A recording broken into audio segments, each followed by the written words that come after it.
నకిలీ మద్యం కేసు వ్యవహారం మరోసారి తెర మీదకి వచ్చింది. ఎందుకు అంటే ఈ కేసులో చివరి ఛార్జ్షీట్ దాఖలు చేశారట సిట్టు అలాగే ఎక్సైజ్ అధికారులు. అయితే దీంట్లో ప్రధానంగా అంటే ఈ స్టోరీ అంతా ముందు నుంచి చెప్తుండే. అప్పుడు మంత్రిగా ఉన్నప్పుడు జోగి రమేష్ అన్నతోనే అద్దేపల్లి జనార్దన్ ఎవరైతే ఉన్నారో ఆయన ఈ నకిలీ మద్యం తయారు చేశారు. వీళ్ళందరూ కలిసి హైదరాబాద్లో కూడా తెలంగాణలో ఒక బార్ కూడా ఓపెన్ చేశారు. దాని ద్వారా అప్పుడు ఈయన మంత్రిగా ఉన్నాడు కాబట్టి అండదండలతో బాగా సంపాదించారు. అప్పట్లో 3 కోట్లు ఎంతో డిమాండ్ కూడా చేశారట, ప్రలోభపెట్టారు. ఇవన్నీ ముందు నుంచి చెప్తుండే. అదే ఇప్పుడు ఛార్జ్ షీట్లో దాఖలు చేశారు అనేది ఇక్కడ రాసుకొచ్చారు. అంటే కంప్లీట్గా నకిలీ మద్యం తయారీ అలాగే నకిలీ మద్యం అమ్మకం అనేది జోగి రమేష్ సహకారంతోనే జరిగింది అనేది ఇప్పుడు సిట్ నిర్ధారించింది. అదే ఛార్జ్ షీట్లో పెట్టింది. అది ఏం జరగబోతోంది, మరోసారి జోగి రమేష్ అంటే ప్రస్తుతం ఆయన బెయిల్ మీద ఉన్నారు, మరోసారి జోగి రమేష్ టార్గెట్ అయ్యారు. ఆయనకు శిక్ష పడబోతుందా, ఇది అంశం మీద చర్చించే ప్రయత్నం చేద్దాం. సార్, వాస్తవానికి జగన్ పరిపాలన అయిపోయిన తర్వాత ఈ కూటమి ప్రభుత్వం అధికారంలోకి వచ్చిన తర్వాత మద్యం కుంభకోణం అనేది ఒకటి తీసుకొచ్చారు. ఓకే, అది కొన్ని రోజులు నడిచింది, అయిపోయింది. తర్వాత ఇక నకిలీ మద్యం వ్యవహారం కూడా కొన్ని రోజులు నడిచింది, అయిపోయింది. మళ్ళీ ఇప్పుడు ఈ చివరి ఛార్జ్ షీట్ అంటున్నారు. ఈ చివరి ఛార్జ్ షీట్తో ఇప్పుడు ఏంటి, జోగి రమేష్ కొన్న ముప్పు ఏంటి, ఏం జరగబోతోంది? జోగి రమేష్ థ్యాంక్స్ చెప్పుకోవాలి గవర్నమెంట్కి. తొందరగా ఛార్జ్ షీట్ వేసేసారు. ఇంకా టైం అంటూ చివరి దాకా సాగదీసి ఎన్నికల ముందు వేయకుండా టైం వేస్ట్ ఇప్పుడే వేసేసారు కాబట్టి ఒక ఏడాదిన్నర లోపు అయిపోతుంది కేసు. అతనికి రిలాక్స్ అయిపోవడానికి వీలవుతుంది. ఒకవేళ ఏదన్నా శిక్ష వేస్తే పైకోర్టుకు పోవడానికో ఇట్లా. వాస్తవంగా అయితే నాకు తెలిసి ఆ కేసు లెక్క చూసుకుంటే జోగి రమేష్ని ఫిక్స్ చేశారు తప్పించి ఏమీ లేదన్నది స్పష్టంగా కనబడుతుంది. ఎందుకంటే వాళ్ళు రాసిన ఛార్జ్ షీట్లో ఏ ఆధారం లేదు జోగి రమేష్కి సంబంధించి. వీళ్ళిద్దరు గతంలో వ్యాపారం చేశారు కాబట్టి నిందితులు. ఎందుకు నకిలీ మద్యం తయారు చేయమన్నారంటే ప్రభుత్వం పరువు తీయడానికి. దానికి ఎవిడెన్సు? అది కూడా ప్రభుత్వం వచ్చిన నెలలో ఒక ఏడాదిలో పరువు తీసేస్తారా ఇట్లా నకిలీ మద్యం తయారు చేస్తే? ఇంకోటి, గత ప్రభుత్వంలో అతను నకిలీ మద్యం తయారు చేశాడు. ఎవడు చెప్పాడు? జనార్దన్ రావు చెప్పాడు. ఎవడు? నేరస్తుడు చెప్పాడు, నిందితుడు చెప్పాడు. నిందితుడు చెప్తే వర్కౌట్ అవుతుందా? అతను వేరే వాళ్ళ పేరు చెప్తున్నాడు, ఆ తర్వాత దేశంలోకి దిగేటప్పటికి మార్చేశారు అతన్ని. రెండవది ఏంటి, ఆ డబ్బులు చూస్తే మరీ సిల్లి. జడ్జి గారు కూడా నవ్వుకుంటారనమాట. 3 నెలలకు ఒకసారి 3 నుంచి 5 లక్షలు డబ్బులు ఇచ్చేవాడట. ఒక దిక్కుమాలిన వైన్ షాప్ నడిపితేనే ₹1,50,000 తీసుకుంటున్నారు నెలకి వైన్ షాప్కి. అట్లాంటిది ఏకంగా నకిలీ మద్యం తయారు చేసే కంపెనీ నడిపితే 3 నుంచి 5 లక్షలేనా?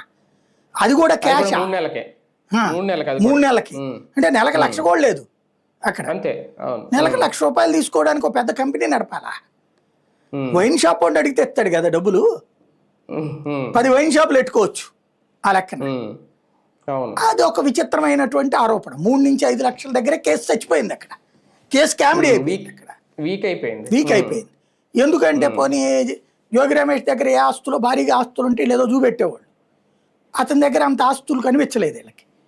కాబట్టి అతను సంపాదించాడని ఎట చూపెడతారు వీళ్ళు? ఇప్పుడు అతని ఆస్తులని అటాచ్మెంట్ ఏదో వాళ్ళ సొంత స్థలాన్ని చూపెట్టారు, అంతే తప్పించి ఇదేం లేదు. ఇక ఆ మొత్తం ఆస్తులు చూసినా వీళ్ళు చెప్పేదానికి వ్యాలిడ్ కాదు. అందుకని నెలకు 3 నుంచి 5 లక్షలే లెక్క కట్టారనమాట. 3 నుంచి 5 లక్షల రూపాయలు తీసుకుని ఒక నకిలీ మద్యం సిండికేట్ రాష్ట్రం నడుపుతాడు ఎవడన్నా? ఏం ఆధారం ఉందంటే ఓన్లీ జనార్దన్ రావు చెప్పాడు కాబట్టి అయ్యిందంతే. జనార్దన్ రావు వాళ్ళ అబ్బాయి చెప్పాడు కాబట్టి కేసు అంతే. డబ్బులు ఎక్కడ ఇచ్చారయ్యా? ఇదే క్యాష్ ఏదైనా అకౌంట్ ట్రాన్స్ఫర్ అయిందా? లేదు. ఫోన్ డైరెక్ట్గా వీళ్ళిద్దరు మాట్లాడుకుంది ఒక్కసారి. ఎవడైనా నకిలీ మద్యం చేసుకునేవాడు ఒకసారి మాట్లాడుకుని రోజులు చేస్తుంటాడా? వీళ్ళిద్దరు కలుసుకుంది ఎప్పుడన్నా ఉందంటే ఒకసారి కలుసుకున్నారట. ఇది వీళ్ళు చెప్పేది. టీడీపీకి సంబంధించిన వ్యక్తి అనే కాన్సెప్ట్ కూడా పక్కన పెట్టేశారు. అదే కదా, కంప్లీట్ గా అతను వైసీపీ వాడే అన్నట్టు భ్రమ కల్పించే ప్రయత్నం. ఓ రకంగా చెప్పాలంటే జనార్దన్ రావుని కాపాడేశారు. ఆ జయచంద్రారెడ్డి ఎవరు ఉన్నాడు టీడీపీ తరఫున కంటెస్ట్ చేసిన అభ్యర్థి, అతన్ని శాంతం అవాయిడ్ చేసేసారు ఇందులోంచి. కంటెస్ట్ చేసిన అభ్యర్థి అతను కీ రోల్. అతను ఈ రోజు వరకు విదేశాల నుంచి రాలేదు. వాస్తవంగా అతనికి లెక్కర్ కంపెనీలు ఉన్నాయి అక్కడ అంటారు. జనార్దన్ రావు ఇతను అక్కడ పార్ట్నర్షిప్లు. అలాంటి వాడిని ఇక్కడ మార్చేశారన్నమాట కదా. ఓవరాల్ గా ఏంటంటే కేసు చూస్తుంటేనే, ఆ ఛార్జ్ షీట్ చూస్తుంటేనే అల్లిన కథలో అతుకు బొతుకుతో అందంగా అల్లుదాం అనుకున్నారు కానీ అదేది తడిక లాంటి అబద్ధాన్ని ఒక ఛార్జ్ షీట్ రూపంలో పెట్టారు. గోడలాగా కట్టలేకపోయారని కనబడుతుంది అక్కడ. కాకపోతే అంటే వీళ్ళు ఓవరాల్ గా మొత్తం ఈ మద్యం నకిలీ మద్యం వ్యవహారంలో జోగి రమేష్కి అందింది 1,17,00,000 ఫైనల్ గా వీళ్ళు చెప్పింది ఇందులో. అంటే వీళ్ళు ఎంత వ్యాపారం చేస్తారు ఏది మంత్రిగా ఉన్నప్పటి నుంచి అవును. అది కనీసం అట్లాంటిది విన్నప్పుడు సాధారణ పబ్లిక్ అనుకుంటారా? బేసిక్గా ఒక ఎమ్మెల్యేకి నెలకి 2 కోట్ల రూపాయలు వసూలు చేస్తున్నారనే కదా అదే జ్యోతి రాసుకొచ్చింది ఈ మధ్యన. ఒక ఎమ్మెల్యే పరిధిలో కనీసం 40-50 షాపులు ఉంటున్నాయి, బెల్ట్ షాపులు కానీ అన్ని కలిపితే 200-300 ఉంటున్నాయి. ఒక్కొక్కళ్ళ దగ్గర నుంచి 10,000 నుంచి ₹1,00,000 షాప్కి లెక్కేసుకున్నా 3-5 కోట్ల రూపాయలు సంపాదిస్తున్నారని చెప్తున్నారు వీళ్ళే. అట్లాంటిది ఒక నకిలీ మద్యం ఫ్యాక్టరీ పెట్టి జగన్ ప్రభుత్వంలో అమ్ముకుంటూ డబ్బులు సంపాదించుకుంటూ మంత్రిగా ఉండి తన పలుకుబడిని వినియోగించి ఆ పైన ఈ ప్రభుత్వం వచ్చాక కూడా వాడి ఈడ్చిపెడితే ₹1,00,00,000 మించి సంపాదించుకోలేకపోయాడు. పాపం వేస్ట్, కరప్షన్కి పనికిరాడు ఆయన వీళ్ళ లెక్కన.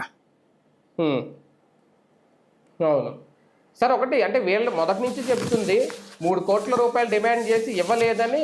ఇప్పుడు అసలు విషయాన్ని ఎక్సైజ్ అధికారులకు లీక్ చేసి ఈ బండారాన్ని అంతా బయట పెట్టారా? దాంట్లో 2 కథనాలు. ఒకటి, ఈ ప్రభుత్వాన్ని బద్నాం చేద్దాం, నువ్వు పెట్టేసే ఈ ఫ్యాక్టరీ మందు కంపెనీ నువ్వు ఉత్పత్తి చేయి, నేను అంటే నా దగ్గర డబ్బులు లేవు సార్ అని జనార్దన్ రావు అంటే నేను 3 కోట్లు ఇస్తాను నువ్వు పెట్టు అన్నాడట జోగి రమేష్. అతను ఇస్తానన్నానన్న భరోసాతో ఇతను పెట్టేశాడట, లేకపోయినా డబ్బులు వచ్చేసినాయి ఇతనికి. అప్పుడు ఇతను ఎవడో ఒకటి దగ్గర అప్పు తెచ్చుకోవాలి కదా, ఎవడిచ్చాడు అప్పు? అది లేదా ఛార్జ్ షీట్ లో. డబ్బులే లేవు, అంతకుముందు నష్టాల పాలైపోయాడు, వ్యాపారము మూసేసి కూర్చున్నాడు. అలా మూసేసి కూర్చున్నోడికి జోగి రమేష్ ఇస్తానన్నాడు కానీ ఇవ్వలేదు.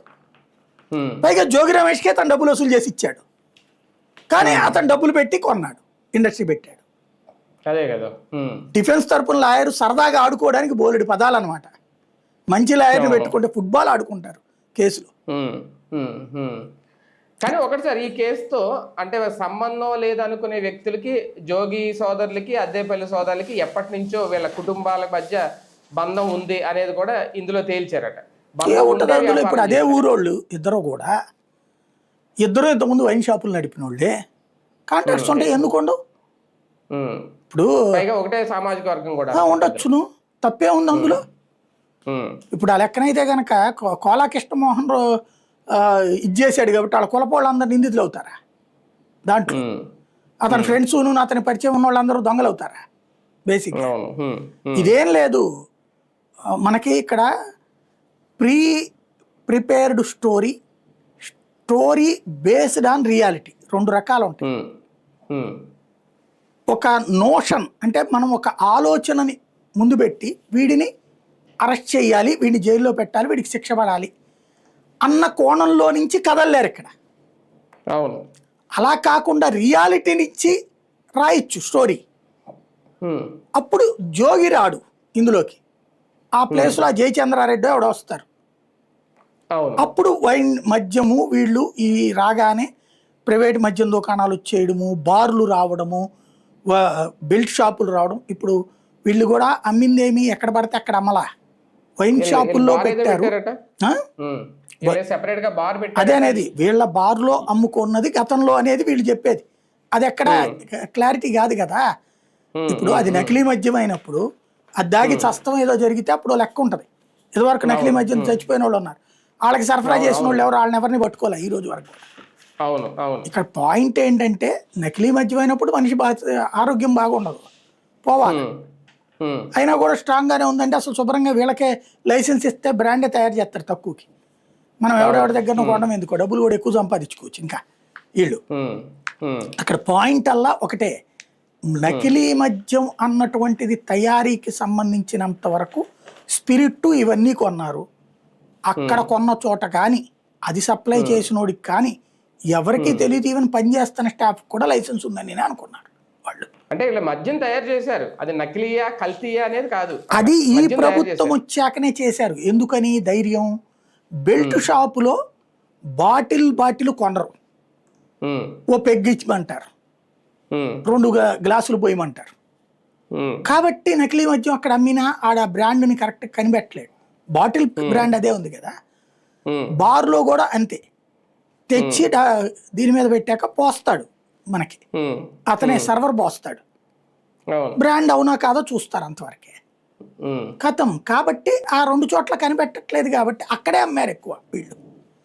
వైన్ షాపుల్లో అమ్మింది తక్కువ. ఉమ్, ఎందుకంటే వైన్ షాపుల్లో అయితే ఎక్సైజ్ వాళ్ళు ఐడెంటిఫై చేయడానికి వీలు ఉంటుంది కొంత. ఉమ్, ఆ రూట్లో చేసుకొచ్చారు వీళ్ళు. ఉమ్, ఇక్కడ సమస్యల్లో ఏంటంటే అనుకోకుండా ఎక్సైజ్ వాళ్ళు పట్టేసుకున్నారు. అది. పట్టుకున్నోళ్ళు కనుక ప్రభుత్వం దృష్టికి తీసుకువెళ్ళి ఉంటే వీళ్ళు టీడీపీ వాళ్ళని హషప్ అయిపోయేది కేసు. ఉమ్, ప్రభుత్వానికి చెప్పకుండా మీడియాకి చెప్పేశారు. మీడియా నకిలీ మద్యం రచ్చ చేసేసింది, బ్రేకింగ్లు, ఫోన్ ఇన్లు, లైవ్లు అన్నీ. ఉమ్, ఉమ్, కాబట్టి ఇక తప్పదు కాబట్టి ఆయన అరెస్టు, జైలు అన్నారు. అతను నియోజకవర్గ ఇన్ఛార్జి కూడా ఇందులో ఉన్నాడు, అతని పట్ల కూడా కఠినంగా వ్యవహరించాలని నిర్ణయించారు. కఠినంగా అని ఒక పదం కూడా పెడతారనమాట. సరే, ఇక్కడ అర్థం కాని విషయం ఏంటంటే జోగి రమేష్ ఇప్పుడు కూటమి ప్రభుత్వం వచ్చిన తర్వాత ఈ నకిలీ మద్యం స్టార్ట్ చేశారు అనేది ఇందులో కూడా వీళ్ళు రాసుకొచ్చారు. అప్పుడు జోగి రమేష్ ఏం మంత్రి కాదు, వాళ్ళ ప్రభుత్వం ఏమీ లేదు. పైగా వీళ్ళకి ఎప్పటి నుంచో అదేది స్వర్ణ బార్ అండ్ రెస్టారెంట్ అనేది ఒకటి ఉందట. 2013లో జనార్దన్ రావు దాన్ని బాలాజీ బార్ అని చెప్పి ఒకటి కొనుగోలు చేశారట. ఏఎన్ఆర్ బార్ అండ్ రెస్టారెంట్గా దాన్ని మార్చారట. అంటే వీళ్ళకి బార్ అండ్ రెస్టారెంట్ మీద జనార్దన్ రావుకి ఎప్పటి నుంచో అనుభవం ఉంది అనేది ఈ ఛార్జ్ షీట్లో సిట్ తేల్చింది. అంటే కూటమి ప్రభుత్వం వచ్చిన తర్వాత జనార్దన్ రావు అండతో నకిలీ మద్యం కుంభకోణంలో ఈయన ఇరుక్కున్నాడా, లేదా ఈయన అండతో జనార్దన్ రావు నకిలీ మద్యం తయారు చేశారా? ఎలా చూడాలి? ఇక్కడ వాస్తవంగా మద్యం అమ్మే వ్యాపారం అతనికి అలవాటు ఉంది.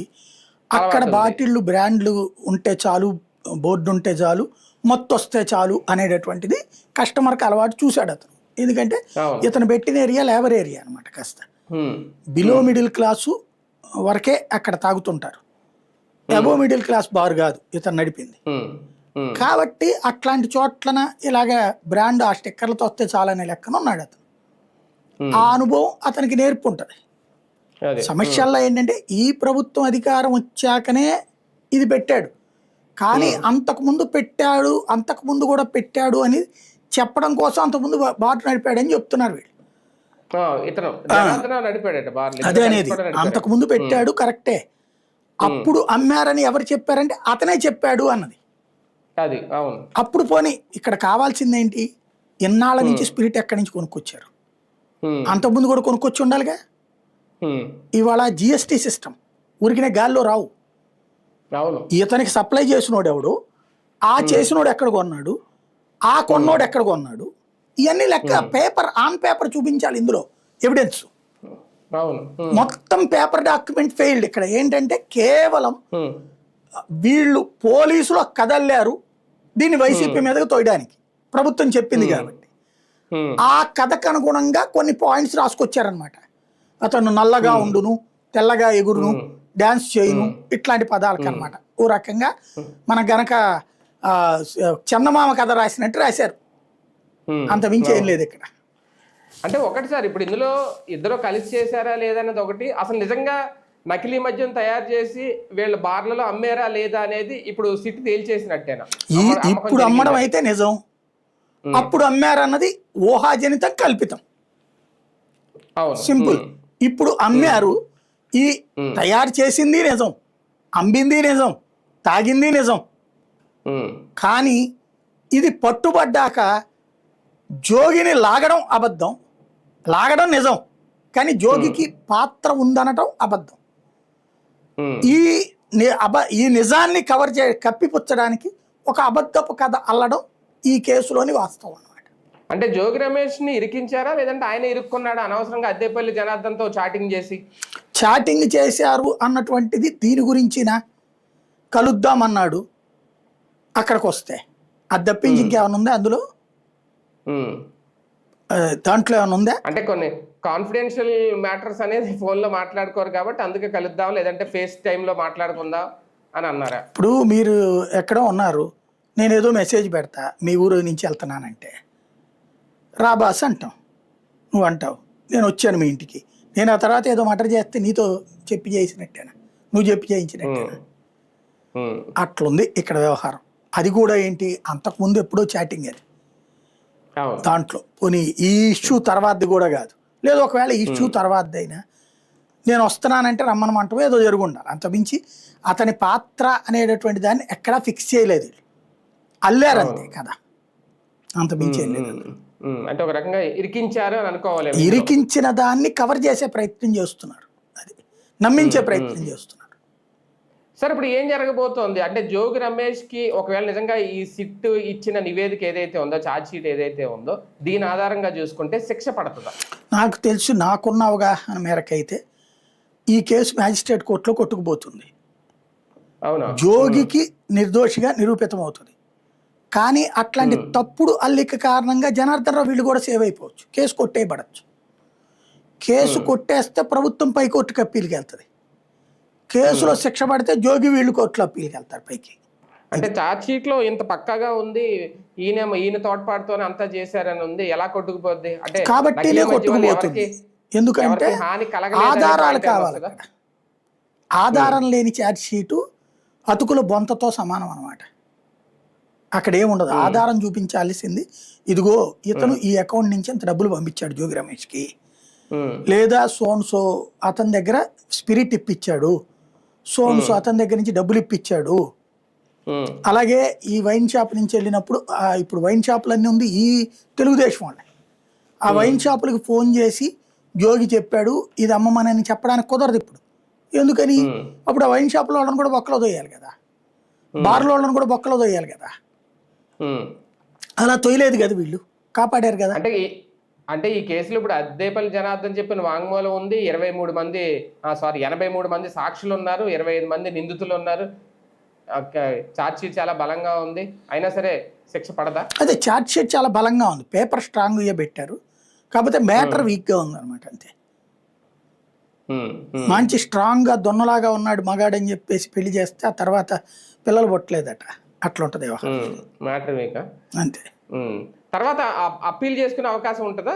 ఇద్దరు అప్పీల్కి వెళ్తారు, సాగదీయడానికి ప్రయత్నిస్తారు. జోక్ కోరుకోవాల్సింది ఏంటంటే తొందరగా కేసు తేలిపోతే ఒక ఏడాదిలోపు కొట్టేస్తారు.